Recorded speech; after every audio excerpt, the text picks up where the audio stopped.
안녕하세요. 오늘도 사연살롱을 찾아주셔서 감사합니다. 저는 50대 중반의 여성이에요. 부모님이 일찍 돌아가셔서 할머니가 저를 키워주셨어요.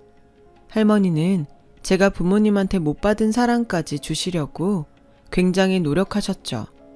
음식점을 하셨던 할머니는 제게 많은 요리를 가르쳐 주셨어요. 저도 음식 만드는 걸 좋아해서 배우는 걸 좋아했고요. 그래서 대학도 처음부터 전문대 호텔 조리학과를 목표로 했고 무난히 합격했어요. 졸업 후 한 호텔에 취직했고 이제 할머니한테 효도할 수 있겠다 싶었죠. 하지만 할머니는 제가 취직하고 얼마 안 돼서 지병으로 돌아가셨어요. 호텔 주방일은 많이 힘들었지만 그게 할머니를 잃은 슬픔을 잊게 해주기도 했어요. 저는 나중에 할머니를 만나면 부끄럽지 않은 요리사가 되겠다고 다짐하며 힘든 하루하루를 이겨냈죠. 그런 저를 눈여겨보신 셰프님이 제게 이직을 제안했어요. 여기서 그동안 힘든 거 다 해왔으니까 잘 적응할 수 있을 거야. 민주 씨가 직접 레시피 짜서 음식 만들 수 있는 기회도 많고. 제가 정말 잘할 수 있을까요? 아직도 배워야 될 게 많은데 괜히 셰프님한테 짐만 될 것 같아요. 그런 걱정하지 마. 이제 직접 해보면서 하나씩 깨우쳐 나가도 될 때야. 나는 민주 씨가 같이 해줬으면 좋겠어. 잘 생각해봐. 저는 많은 고민 끝에 결국 셰프님을 따라가기로 했어요. 제 마음껏 레시피를 개발해서 만들 수 있다는 게 참 매력적이었거든요. 그렇게 제가 가게 된 곳은 한식 레스토랑이었어요.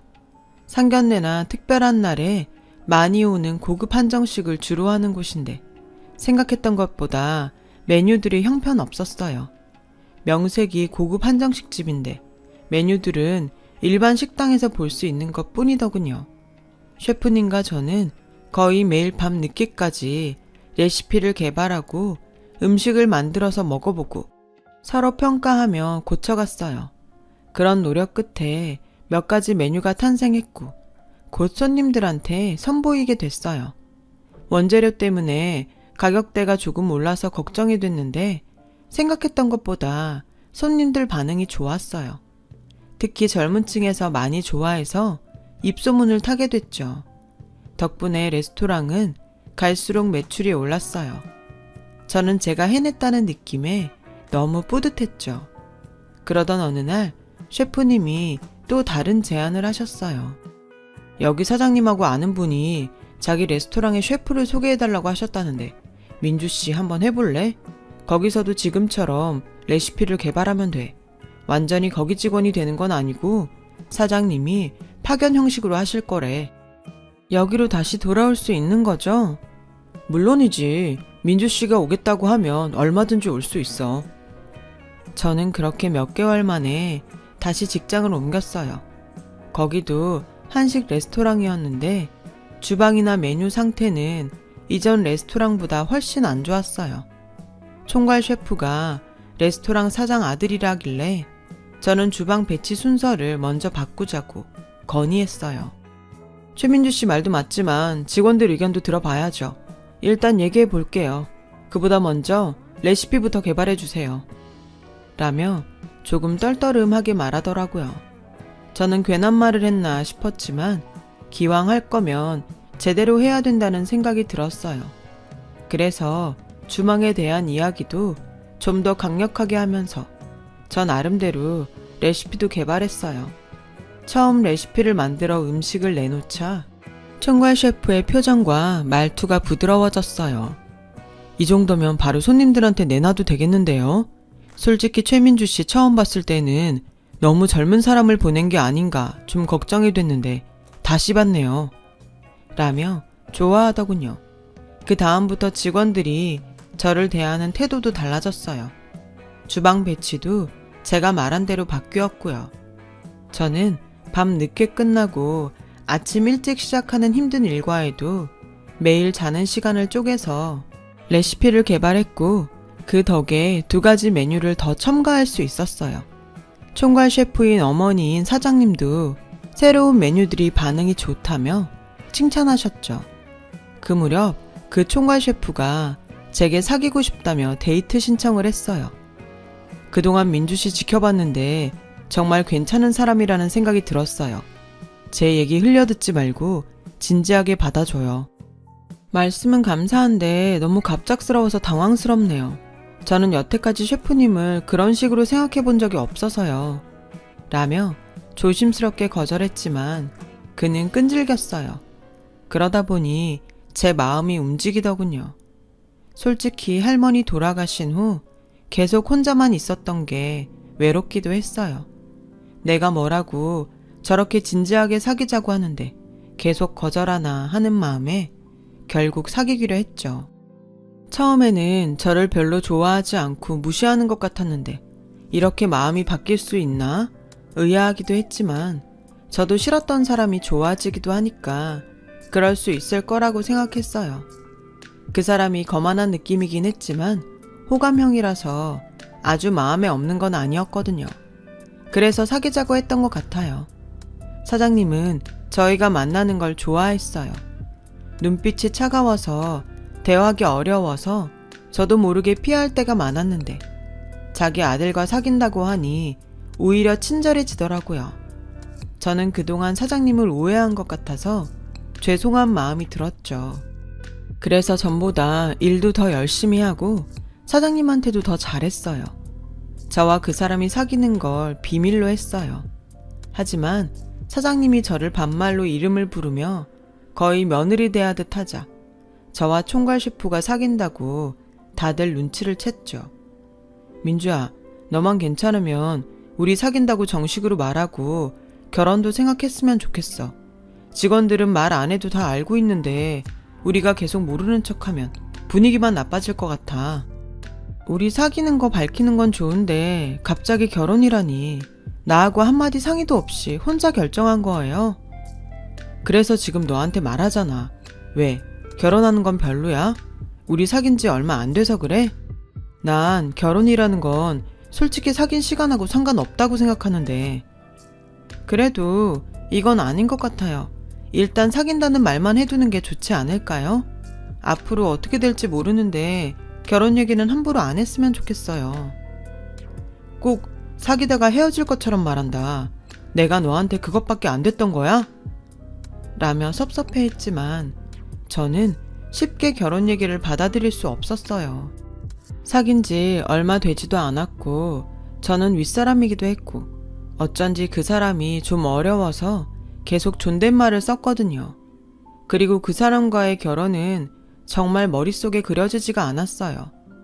총괄 셰프는 공식적으로는 저와 사귄다고만 사람들한테 이야기하고 뒤에서는 저와의 관계를 묻는 사람들한테 결혼할 거라고 한 모양이더라고요. 직원들은 당연히 제가 그 사람과 결혼한다고 믿고 있더군요. 아니라고 해도 괜히 뺄 거 없다며 제가 내숭 떤다고 생각해서 일일이 설명하는 것도 포기했어요. 그러고 얼마 후부터 그 사람이 좀 이상한 행동을 했어요. 제가 개발한 메뉴들을 요리하는 장면들을 사진으로 일일이 찍고 레시피 과정을 하나하나 직접 다시 쓰더라고요. 이걸 왜 다 사진을 찍는 거예요? 레시피는 또 왜 다시 쓰고요? 이렇게 해두면 기록으로 남길 수 있을 것 같아서 그래. 이거 개발하느라고 얼마나 고생했어. 이게 다 추억이잖아. 라는데 저를 그만큼 생각해주나 보다 하고 고맙게 생각했죠. 총괄 셰프는 그렇게 제가 개발한 메인 메뉴 3가지를 전부 기록했어요. 그리고 별일 없이 시간이 흘렀어요. 저하고 총괄 셰프가 결혼한다는 소문도 좀 잠잠해졌을 때였어요. 사장님이 귀한 손님들을 모신다며 저에게 특별히 요리해달라고 부탁하시더군요. 처음부터 끝까지 민주 네가 해주면 의미 있고 정말 좋겠는데 손님들도 영업시간 끝난 후에 오니까 다른 직원들은 남아달라고 하기도 좀 그렇고. 네, 알겠어요. 손님들 몇 분 오시는지 알려주시면 미리 준비할게요. 고마워 정말. 이건 내가 따로 챙겨서 사례할게. 아니에요. 그러지 않으셔도 돼요. 라고 하자 사장님은 다시 한번 고맙다며 잘 부탁한다고 하셨어요. 저는 손님들이 오는 날짜에 맞춰서 코스를 짜고 재료들을 준비했어요. 사장님 손님들은 영업시간이 끝나고 1시간 후에 오셨고, 그 전부터 준비하고 있던 저는 혼자서 요리를 하느라 너무 분주했어요. 총괄 셰프가 제가 한 요리를 내갔고요. 처음부터 끝까지 정신이 하나도 없었지만 무사히 그날 일정을 마쳤어요. 그리고 일주일쯤 지났는데 사장님과 총괄 셰프가 절 부르더군요. 둘 다 표정이 굳어서 분위기가 좋지 않았어요. 사장님은 다짜고짜 저한테 최민주 씨, 저번에 내가 부른 손님 중에 큰 식당 하는 사람 있잖아. 그 사람한테 레시피 넘겼지. 지금 그 사람 식당에서 그날 나온 음식이 2가지가 팔리고 있다고. 우리한테 어떻게 이럴 수 있어? 네? 그게 무슨 말씀이세요? 저는 어떤 분이 오시는지도 몰랐어요. 그리고 그날 음식들은 아직 정식 메뉴에 내놓지도 않은 건데 제가 어떻게 다른 분한테 레시피를 넘겨요? 그러니까 민주 씨가 넘긴 거지. 누가 넘겼겠냐고. 그날 다른 직원들 한 명도 없었는데 다 끝나고 나갈 때 슬쩍 준 거 아니냐고. 아니에요. 저는 거기 계신 분들 아무도 몰라요. 이 사람도 몰라? 정말? 하며 사장님이 사진을 내밀었는데 저는 봐도 잘 모르겠더라고요. 근데 그날 나갈 때 저한테 수고했다며 따로 인사를 한 분이 있긴 있었는데 그분인 것 같긴 했어요. 이거 봐. 내가 이럴 줄 알았어. 최민주 씨, 어떻게 우리한테 이럴 수 있어? 이건 배신이지. 이 바닥에서 이런 짓 하고 살아남을 줄 알았어? 전 정말 아니에요. 음식하기도 바쁜데 제가 레시피를 줄 새가 어딨어요. 그럼 누가 그랬다는 거야? 그날 민주 씨하고 우리 지훈이밖에 더 있어? 지훈이가 그럴 리가 없잖아. 저는 총괄 셰프를 쳐다봤지만 그 사람은 저를 완전히 외면하면서 최민주 씨, 이건 있을 수 없는 일이에요. 미안하지만 나가줘야겠어요. 저희는 이렇게 신이 없는 사람하고 일할 수 없어요. 이거 우리가 법적으로 문제 삼으려면 얼마든지 삼을 수 있어요. 네? 법적 문제라니요. 이건 오해예요. 그리고 이 레시피들은 제가 개발한 건데 그게 왜 법적 문제가 되죠? 뭘 모르는 모양인데 최민주 씨가 개발했어도 이 메뉴들은 우리 레스토랑 거예요. 이미 우리가 상표권 신청해서 받고 레시피 특허권도 다 받았어요. 저는 정말 충격에 빠졌어요. 그동안 그 남자가 제 요리 과정을 일일이 사진으로 찍고 다 기록한 건 특허권을 신청하기 위해 자료로 내기 위한 것이었던 거죠. 그때야 개인이 개발을 해도 상표권이나 특허권이 회사에 소속되는 경우가 지금보다 훨씬 많았지만 저한테 말도 없이 등록했다는 데에 배신감을 느꼈어요. 민주씨, 결혼 얘기 나오면 계속 피했잖아. 지금 생각해보면 그게 다행인 것 같네. 이런 사람인 줄 모르고 결혼했으면 큰일 날 뻔했어. 라는 총괄 셰프의 적반하장에 저는 기가 막혀서 죽을 것 같았어요. 그 당시 저는 정말 너무 순진했던 것 같아요. 너무 쉽게 그 사람들을 믿었고 제 레시피를 눈앞에서 고스란히 빼앗긴 거죠. 저는 결국 예전 직장으로도 돌아가지 못하고 레스토랑에서 쫓겨나고 말았어요. 2달 정도는 너무 억울해서 잠도 못 자고 밥도 제대로 먹지 못했어요. 그러다 처음 저를 추천하셨던 셰프님이 찾아오셨어요. 그 사람들 아무래도 처음부터 작정하고 민주씨 레시피를 노린 것 같아. 요식업계도 갈수록 치열해진다고 하지만 너무 치사하네 정말. 내가 괜히 민주씨 추천하는 바람에 이런 일을 겪은 것 같아서 미안하네. 이게 어디 셰프님 잘못인가요? 양심 없는 그 사람들이 문제죠. 셰프님은 조만간 독립할 예정이라며 자기와 다시 같이 일을 하자고 했지만 저는 당분간 쉬고 싶다고 사양했어요. 요리 레시피는 한동안 쳐다보고 싶지도 않았거든요. 하지만 계속 쉬기만 할 수는 없어서 동네 편의점에서 알바를 시작했어요. 그러다가 어느 날부터인가 웬 할머니가 자꾸 왔다 갔다 하는 게 보였어요. 할머니는 식당에 들어가서 밥을 먹고 계산을 안 하고 나와서 식당 주인에게 한 소리 듣기도 하고 건물 한쪽에 쭈그려 앉아 있기도 했어요. 저는 돌아가신 할머니가 생각나서 할머니한테 빵이랑 우유를 드렸어요. 할머니는 좋다고 드셨는데 그러고서 그만 옷에 설사를 하시더라고요. 저는 당황하지 않고 화장실로 모시고 가서 속옷을 가져다가 갈아입혀 드렸어요. 할머니가 제 손을 꼭 잡고 고맙다고 하시는데 저도 눈물이 났어요. 돌아가신 할머니 손처럼 따뜻했거든요. 그 뒤로 할머니가 소화 기능이 떨어지신다고 생각하고 집에서 할머니가 먹기 좋은 음식들을 만들어서 편의점에 갖고 나왔어요. 할머니를 못 만나는 날도 있었지만 할머니를 만날 때에는 꼭 도시락을 챙겨서 드리곤 했죠. 할머니는 제가 식사를 챙겨주는 걸 알고 식사 때면 저를 찾아오게 됐어요. 그러다가 가끔 말을 오락가락 한다는 걸 알았어요. 저를 손녀로 착각하실 때도 있고 멀쩡히 다니던 길을 모르겠다고 할 때도 있었고요. 한 번은 편의점에 들어오셔서 선체로 소변을 보는 거였어요. 그제야 저는 할머니가 치매일 수도 있겠다는 생각이 들었어요. 동네에서는 그 할머니를 다들 노숙자라고 알고 있었거든요. 저는 혹시 몰라서 할머니가 맨 가방 속을 보려고 했지만 할머니는 제가 가방에 손만 대려고 해도 꽉 쥐고서 놓지를 않았어요. 할머니, 혹시 수첩 같은 거 없어요? 전화번호 적힌 거. 저 구경하고 싶어요, 할머니. 저 좀 보여주세요. 그러면 나 또 맛있는 거 사줄 거야?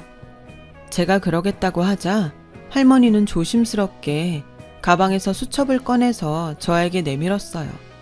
저는 일단 그 안에 적힌 전화번호들을 모두 옮겨줬고는 하나하나 전화해봤어요. 그랬더니 그 중에 아들 전화번호가 있었어요. 아들과 며느리는 집이 지방이라면서 당장 찾아오겠다고 했고 한참 후에 온 가족이 외제차를 타고 편의점 앞에 나타났어요. 아들 말로는 할머니가 치매 증상이 있어서 서울에 있는 병원에 왔다가 할머니를 잃어버렸다고 하더군요.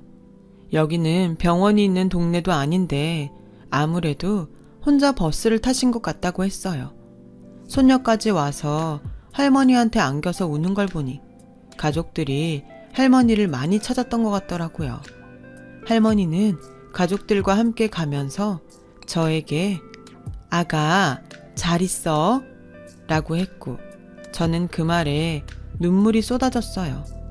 할머니도 건강하시고 병도 나으셔서 오래오래 사셔야 해요 라며 가족들과 차를 타고 가는 할머니를 배웅했어요. 할머니가 가고 나니 저는 다시 마음이 허전하더라고요. 하지만 그 일을 계기로 저는 다시 레시피를 연구하고 요리를 할 수 있게 됐죠. 당장 다시 취직을 하고 싶지는 않았지만 매일 조금씩 레시피를 개발했어요. 그렇게 얼마 정도 지났는데 할머니 아들한테서 연락이 왔어요. 어머니가 아무래도 아가씨가 만들어주셨던 음식을 찾는 것 같아요. 그 레시피를 우리한테 알려줄 수 없을까요? 저는 할머니에게 해드렸던 요리 레시피들을 알려드렸고 아들분은 다시 제게 연락을 해와 할머니가 잘 드신다고 고맙다고 했어요. 생각해보니 우리 어머니 큰일 날 수도 있었는데 아가씨 덕분에 이렇게 건강하게 다시 우리를 만난 것 같아요. 그래서 아가씨한테 사례를 하고 싶어요. 어머니도 아가씨 보고 싶어 하는데 여기 한번 올 수 있겠어요? 저는 사례는 필요 없다고 했지만 그건 안 될 말이라며 저보고 꼭 오라고 하더군요. 저는 그냥 금일봉 정도 주려니 생각하고 지방에 있는 할머니 댁에 갔다가 깜짝 놀랐어요. 마당도 마당이지만 집도 정말 어마어마하게 넓더라고요. 할머니 아들은 지방에 있는 큰 기업을 운영한다고 했어요. 할머니는 저를 보더니 우리 아가 왔다며 무척이나 반가워하셨어요. 아들 말로는 할머니가 좋아지지는 않았지만 요즘은 컨디션이 괜찮다고 하더군요. 아가씨 알아보는 거 보니 다행이네요. 요새는 음식도 정말 잘 드세요. 아가씨한테 고마운 거 투성이에요. 그런 말씀 마세요. 저야말로 할머니가 의지가 됐던 것 같아요. 할머니 아들은 저에게 깜짝 놀랄 이야기를 하셨어요. 이거 받아주세요. 처음에 어머니 모셔올 때 경황이 없어 제대로 말씀도 못 드렸어요. 뭐라고 설명드릴 수 없이 고맙습니다. 하면서 통장 하나를 주시더라고요. 통장엔 5억이라는 돈이 찍혀 있더라고요. 저는 이런 거 생각도 못했어요. 제가 받을 게 아닌 것 같아요. 라며 계속 사양했어요. 정말 너무 부담스럽더라고요. 그러자 할머니 며느리까지 나와서 뭐라도 꼭 줄 수 있게 해달라고 했어요. 정 그러시면 저한테 투자를 해주세요. 제가 원래 요리를 했는데 사정상 쉬고 있었거든요. 할머니 음식을 해드리면서 다시 일하고 싶은 마음이 생겼어요. 투자를 해주시면 열심히 해서 돌려드릴게요. 할머니 가족은 제 말에 정말 좋다고 했고 일이 빠르게 진행이 돼서 수도권에 자그마한 제 가게를 갖게 되었어요. 집에서 해주는 밥상 같은 분위기가 나는 가정식을 주로 하면서 소화기관이 약한 어르신들이 드실 수 있는 메뉴도 같이 준비했어요. 그러자 가정식을 먹으러 왔던 사람들이 부모님 갖다 드린다고 어르신용 메뉴를 포장해 가는 경우가 늘기 시작하더라고요. 워낙 좋은 재료를 사용하다 보니 원가가 비싸서 많이 남지는 않았지만 손님이 점점 늘어나고 좋은 평이 많아지는 걸 보니 뿌듯했어요. 저는 몇 년 후에 가게를 확장해서 건강식 레스토랑과 젊은 사람들이 부담 없이 올 수 있는 레스토랑 2개를 내게 됐어요. 할머니 아들 내외도 제 사업이 잘 되는 걸 뿌듯해 하시며 격려해 주셨어요. 할머니는 벌써 돌아가셔서 시간이 좀 지났지만 저는 아들분과 사업 파트너로 계속 좋은 관계를 유지했습니다. 저도 할머니 제사 때가 되면 직접 찾아가기도 하고 할머니가 좋아하셨던 음식을 만들어 보내기도 했어요. 그러다가 제가 늦은 결혼을 하게 됐어요. 일하는데 정신없이 파묻혀 살다 보니 결혼 같은 건 생각도 안 했는데 아들분께서 좋은 사람을 소개시켜 주셔서 결혼까지 가게 된 거죠. 솔직히 처음 결혼할 뻔했을 때 너무 대여서 한동안 남자에 대한 불신에 만날 생각도 안 했지만 정말 마음 푸근하고 따뜻한 사람을 만나서 좋은 결실을 맺게 되었어요.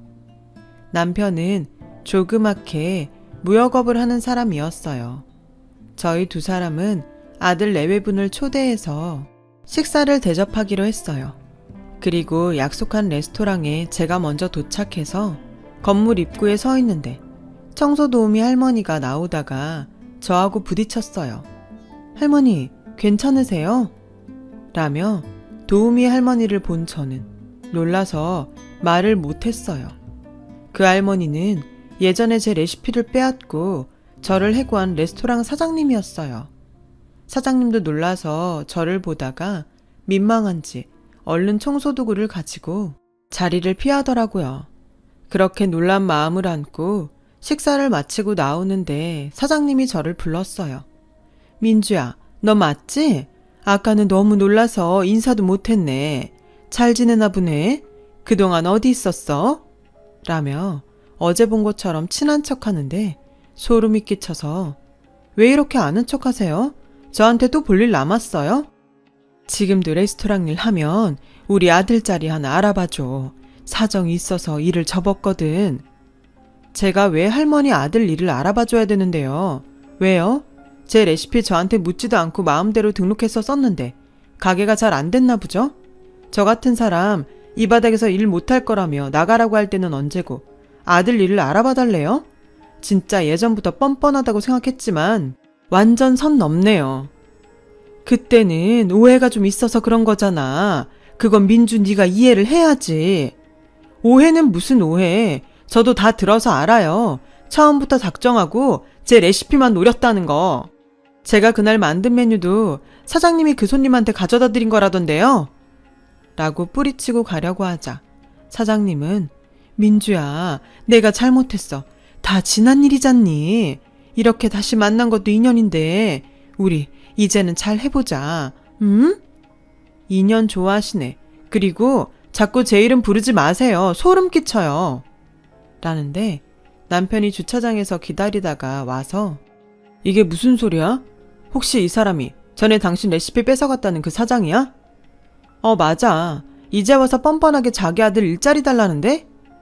라고 하자 사장님은 창피한지 얼른 그 자리를 피하더군요.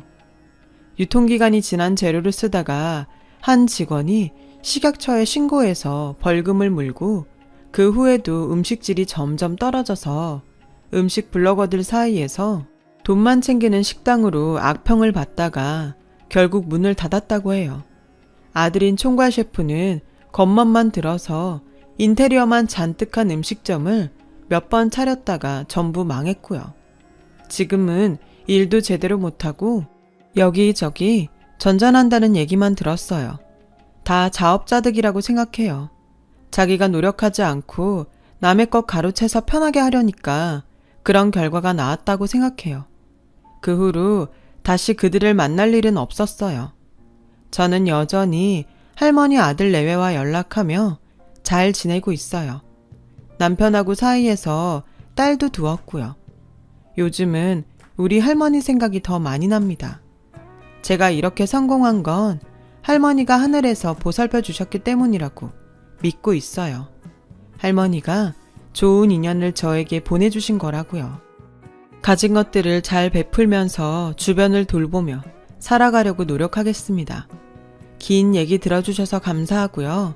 모두 행복하고 건강하셨으면 좋겠어요. 오늘도 좋은 하루 되세요. 여러분, 사연 댓글에 응원과 현명한 조언 부탁드려요. 좋아요와 구독은 저에게 큰 힘이 됩니다. 오늘도 좋은 일 가득하세요.